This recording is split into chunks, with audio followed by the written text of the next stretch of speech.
পাহাড় ঘুরতে গিয়ে দেখি উপর থেকে নেমে আসছে স্বয়ং মহাদেব আর সাথে রয়েছে নন্দী। তো চলো কি হলো ব্যাপারটা প্রথম থেকে বলি। তো দিনটা ছিল 27শে ফেব্রুয়ারি, গত বৃহস্পতিবার। তো আমরা বন্ধুরা হঠাৎ করে প্ল্যানিং ছাড়াই বেরিয়ে পড়েছিলাম। ঠিক করেছিলাম ফরেস্ট ঘুরবো, আর নাম শুনেছি বড় মহাকালের। তো ঠিক করেছিলাম চেষ্টা করবো মহাদেবকে দর্শন করার। জল আমরা আগের দিনে ঢেলেছি, তাই শুধু আজকে দর্শন করব এইভাবেই বেরিয়েছিলাম। তো বড় মহাকালে কিভাবে যেতে হয় বা কি ব্যাপার আছে কোন রকম অভিজ্ঞতা ছাড়াই বাস আমরা বেরিয়ে গেছি। আর বেরোয়ার সময় রাজু বাড়ির থেকে নিয়ে এসেছিল চা। তো জলদাপাড়াতে ঢুকেই আমরা ফার্স্টে খেয়ে নিলাম গরম গরম লাল চা। তো চা খেয়ে মাইন্ড ফ্রেশ করে এবার আমরা বেরিয়ে পড়লাম। তো আমাদের সাথে ছিল 5টা বাইক, এই যে আমার বন্ধু বান্ধবরা সবাই। তো এখন আমরা জলদাপাড়া ক্রস করে যাচ্ছি বক্সার দিকে। আর আজকে সেইভাবে কোনো প্ল্যানিং নেই, কিন্তু সারাদিনই ঘুরবো। কোথায় ঘুরবো ঠিক নেই, কিন্তু ঘুরবো। তারপর চলে আসলাম এবার বক্সার গেটের সামনে। তো এসে এখানে বাইক রেখে একটু ছবি তুলে নিয়েছিলাম। তারপর এখান থেকে বললো যে এখন টিকিট করার দরকার নেই, আর বাইক অ্যালাউ আছে, তাই তোমরা বাইক নিয়ে যেতে পারো। তো শোনা মাত্র আমরা সাথে সাথে বাইক নিয়ে বেরিয়ে পড়লাম। জঙ্গলটা কিন্তু বেশ ঘন, তাই হয়তো এখানে বাইক অ্যালাউ করে না, গাড়ি নিয়ে আসতে হয়। কিন্তু এখন শিবরাত্রির জন্য বাইক সবই অ্যালাউ আছে। তো চলে আসলাম এই মোড়টার মধ্যে, একটা 3 মাথার মোড়। সোজাসুজি চলে গিয়েছে জয়ন্তী, আর ডান পাশের রাস্তাটা গিয়েছে বড় মহাকালে। তো আমরা চেষ্টা করবো বড় মহাকালকে দর্শন করার, তাই আমরা সেদিকেই যাচ্ছি। সুন্দর ভিউ, দূরের থেকে পাহাড় দেখা যাচ্ছে, নদী দেখা যাচ্ছে, মানে দারুণ সুন্দর একটা দৃশ্য। জঙ্গল নদী পার করে বেশ অনেকটাই আমাদের আসতে হলো। তারপর এসে পৌঁছালাম এই ছোট মার্কেটটায়। এখানটা বেশ জমজমাট একটা ভিড়, আর এখানে বোঝাই যাচ্ছে যে এখানে ভক্তদের জন্য যা কিছু প্রয়োজন সবকিছু এখানে পাওয়া যাচ্ছে। ফুল বেল পাতা শুরু করে ঘট, পুজো করার জন্য প্রয়োজনীয় সব জিনিস। আর এই যে দর্শন হয়ে গেল নন্দী মহারাজের। উনিও বোধহয় পাহাড় থেকে নেমে এবার লোকালয়ের দিকে যাচ্ছে। ভিউটা দেখে দিল তো একদম গার্ডেন গার্ডেন, মানে কি বলবো, এত সুন্দর। স্ক্রিনে যা দেখতে পাচ্ছ ভিউটা আসলেও তার থেকে অনেক বেশি সুন্দর। নিচে যে দেখতে পাচ্ছ সাদা বালি, এটা কিন্তু পুরোটাই একটা অনেক বড় নদী, জয়ন্তী নদী। এখন জল নেই, তাই সবাই হেঁটে হেঁটেই যাচ্ছে। তো আমাদের এখানে টিকিট করে পার্ক করতে হলো বাইক, 30 টাকা করে টিকিট নিয়েছে। আর আমরা অনেক কিছু ঠান্ডার পোশাক পরে এসেছিলাম, তাই সবকিছু খুলে নিলাম, কারণ এখানে বেশ রোদ ছিল। তো এবার আমরা পৌঁছেই গেলাম বড় মহাকালের সামনে। এখানে আমাদের বাইক রাখতে হলো, এবার হাঁটতে হবে। তো মহাদেবের ডাকে আমরা পৌঁছে গেলাম, এবার হাঁটতে হাঁটতে যাচ্ছি মহাদেবকে দর্শন করতে। একদম আমরা হাইব্রিড নেশন জিম থেকে সুদূর লাটাগুড়ি থেকে 150 কিলোমিটার বাইক চালিয়ে উজবুকের মতন লোককে পিছনে বসিয়ে চলে এসেছি জলদাপাড়ায়। এই লাটাগুড়ি ছেলেরা এখন জলদাপাড়ায় একটু পূর্ণধন্য হয়। জলদাপাড়া পার হয়ে তো আসলাম। নন্দী সারা বছর এত ঠাকুর দর্শন করে, তার একমাত্রই কারণ কোনোভাবে পাপটা নির্মূল হচ্ছে না। আমরা ফরেস্টের ছেলে পেলে, তাই আমাদের ফরেস্ট আর পাহাড়ি বেশি ভালো লাগে সমুদ্রের থেকে। এই যে আমাদের গদাই, ও একটু হালকা হতে যাচ্ছে। ওকে আগে বলে দিলাম বেশি হালকা হোস না, ওয়েট তো 500 গ্রাম। যদি 250 গ্রাম মুতে ফেলে তাহলে তো হাওয়ায় উড়িয়ে যেতে পারে, যে হাওয়া দিচ্ছে পাহাড়ে।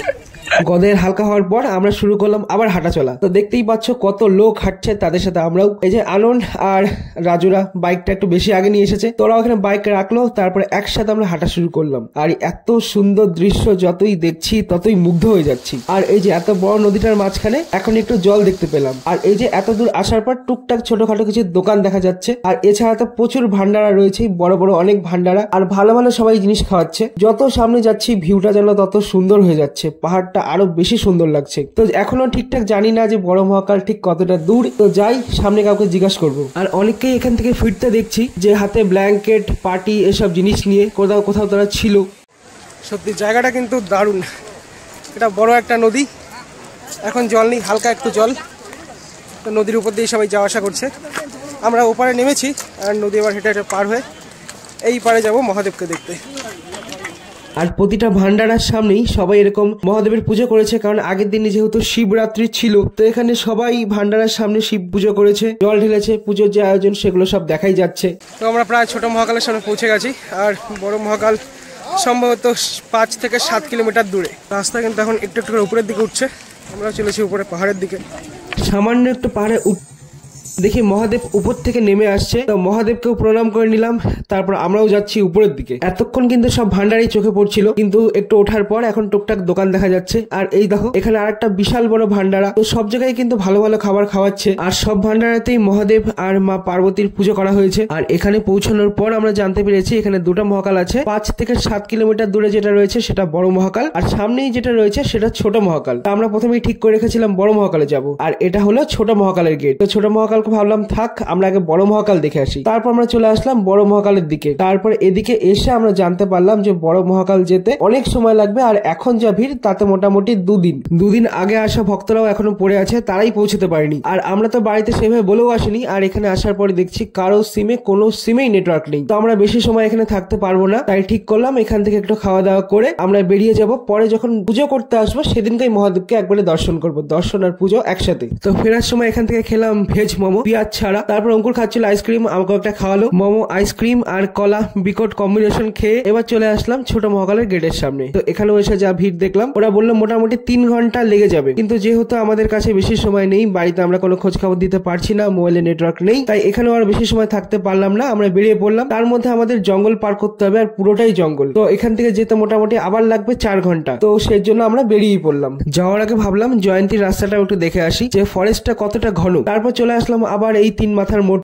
এবার সোজাসুজি আমরা বেরিয়ে পড়লাম জয়ন্তীর দিকে। তো তার আগে আমরা মোড়ে দাঁড়িয়ে কয়েকটা ছবি তুলেছিলাম, তার মধ্যে এই দুটো গ্রুপ ছবি যেটা মাইলস্টোনের উপর পাথর দিয়ে সেট করে তুলেছিলাম। এবার চলে আসলাম জয়ন্তীর রাস্তায়, আর ফরেস্টটা দারুণ সুন্দর আর ঘন ছিল। তো অনেকটা ঘুরে এসে তারপর আমরা চলে আসলাম এই মোড়টায়। এখানে সবাই ফুচকা খেয়েছিল, আমি সুমিতের থেকে একটা টেস্ট করেছিলাম, তো ভালোই বানিয়েছে। তারপর এখানে চলে আসলাম আমরা ডিমা ব্রিজের দিকে। তো শুনলাম এখানে একটা ব্রিজ আছে, বড় নদী, এদিকে রাস্তাঘাটগুলো কিন্তু বেশ সুন্দর। তো এই যে সেই ব্রিজটা, তো এখানে এসে আমরা দাঁড়িয়েছিলাম। আর শুনলাম এই ব্রিজটায় বিকাল বেলা করে নাকি খুব ভিড় হয়। শুনলাম এখানে নাকি বিকেল বেলা করে সবাই আড্ডা মারতে আসে। এবার আমরা পৌঁছালাম ডিমা ব্রিজে।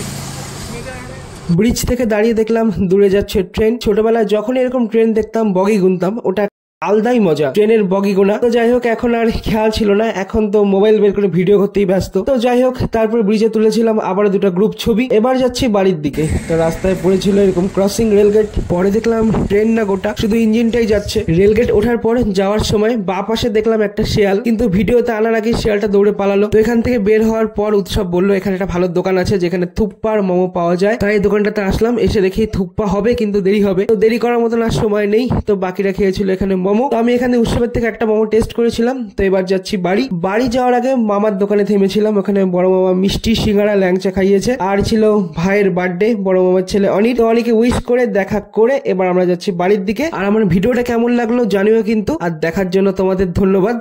Tata, by.